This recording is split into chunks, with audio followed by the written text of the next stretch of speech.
சர்வத்தையும் படைத்தான சர்வ வல்லவர், சர்வத்தையும் படைத்தான சர்வ வல்லவர், இங்கு தாழ்மையுள்ள தாய்மடியில் தலை சாய்க்கலானார், இங்கு தாழ்மையுள்ள தாய்மடியில் தலை சாய்க்கலானார். குளிரும் பனியும் கொட்டிலே கோமகனும் பந்திலே ஆராரோ ஆராரோ ஆரியாரோ, ஆராரோ ஆராரோ ஆரியாரோ. சிங்காசனம் வீற்றிருக்கும் தேவ மைந்தனா, சிங்காசனம் வீற்றிருக்கும் தேவ மைந்தனா, இங்கு தங்கமுற்ற பசுந்தொட்டியில் படுத்திருக்கிறார், இங்கு தங்கமுற்ற பசுந்தொட்டியில் படுத்திருக்கிறார். குளிரும் பனியும் கொட்டிலே கோமகனும் பந்திலே ஆராரோ ஆராரோ ஆரியாரோ, ஆராரோ ஆராரோ ஆரியாரோ. சர்வத்தையும் படைத்தான சர்வ வல்லவர், சர்வத்தையும் படைத்தான சர்வ வல்லவர், இங்கு தாழ்மையுள்ள தாய்மடியில் தலை சாய்க்கலானார், இங்கு தாழ்மையுள்ள தாய்மடியில் தலை சாய்க்கலானார். குளிரும் பனியும் கொட்டிலே கோமகனும் பந்திலே ஆராரோ ஆராரோ ஆரியாரோ, ஆராரோ ஆராரோ ஆரியாரோ.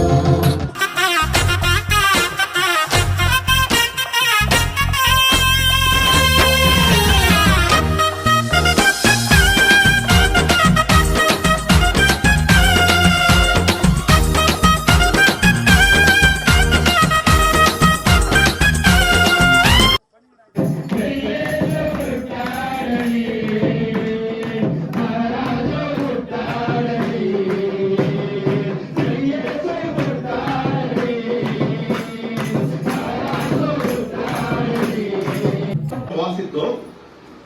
ஏசாயா தீர்க்கதரிசன புத்தகம் 11ஆம் அதிகாரம் 1ஆம் வசனம் வாசிக்கலாம். ஈசாயிலும் அடிமரத்திலிருந்து ஒரு ஏற்பு. ஈசாயாவின் அந்த வம்சத்தில் இயேசுவானவர் இந்த உலகத்திலே அவதரித்தார். அது நம்ம மத்திய சுவிசேஷம் 1ஆம் அதிகாரம் 6ஆம் வசனத்தை வாசிக்கலாம். சர்வவதியாகி ஒரு குமாரனை பெறுவாள், இம்மானுவேல் என்று பெறுவாள். மத்திய சுவிசேஷம் 1ஆம் அதிகாரம் 18ஆம் வசனத்தை வாசிக்கலாம்.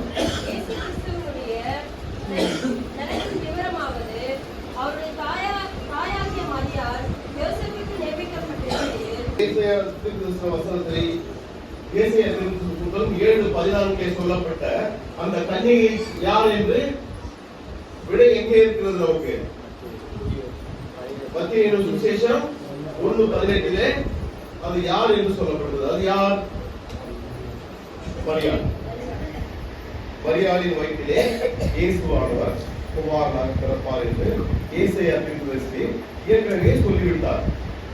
அது பல 100 ஆண்டுகளுக்கு பின்பாக அது நிறைவேறிற்று. இந்த மக்கள் தொகை கணக்கெடுப்பு என்பதை முதல் உருவாக்கினவர் சிரியா நாட்டிலே சிரேனியு என்பவர் அந்த தேசாதிபதி, அந்த ராஜா இருந்த போதுதான் இந்த குடிமதிப்பு எழுதுகிற பழக்கத்தை, சென்சஸ் எடுக்கிற பழக்கத்தை, மக்கள் தொகை கணக்கெடுக்கிற பழக்கத்தை உருவாக்கினார் என்று இங்கு வரலாறு சொல்லப்பட்டிருக்கிறது. அந்த குடிமதிப்பு எழுதப்படுகிறது என்னவென்றால் எல்லா விவரமும் பதிவு செய்யப்படும். ஒரு தேர்ந்தார் என்பதை அவர்கள் ஏற்றுக்கொள்ளாதவர்கள். எனவேதான் இயேசுவானவர் மரித்து அவருடைய பிறப்பானது நம்முடைய வாழ்க்கையிலே மகிழ்ச்சி தருவது மாத்திரமல்ல, நம்மை நித்திய ஜீவனுக்குள் வழி நடத்துகிறதாகவும் இருக்கும் என்பதில் சந்தேகம் இல்லை. இவ்வளவு நேரம் பொறுமையாய் கேட்ட சபையார் அனைவருக்கும் வாய்ப்பு.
நீர் என்னை உயிர்ப்பித்தீர். என் சத்துருக்களின் கோபத்துக்கு விரோதமாக உமது கையை நீட்டினீர். உமது வலது கரம் என்னை ரட்சிக்கும்.